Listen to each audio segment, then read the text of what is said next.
কি বন্ধুরা, সব ভালো তো? ভালো থাকুন, সেটা কামনা করি।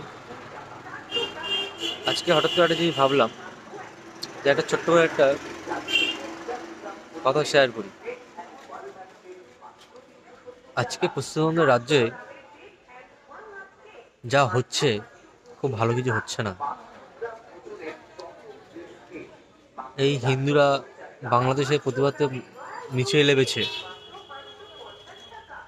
তাতে আমাদের হিন্দুরা পুলিশের কাছে মার খাচ্ছে। তাতে কাউরই ভালো লাগছে না। তো সব হিন্দু ভাইদেরকে বলি, সব একতা হও, আমাদের ভারতবর্ষটাকে সুন্দরভাবে এগিয়ে নিয়ে চলো। আজকে হিন্দুরা যদি সব একতা না হই, তাহলে আগামী দিন খুব খারাপ হতে চলেছে। সবাইকে হাত জোর করে বলছি, সবাই এখন সবাই এক হয়ে প্রতিবাদ করতে শিখুন। কেউ ঘরে এইভাবে হাত গুটিয়ে বসে থাকবেন না। নমস্কার।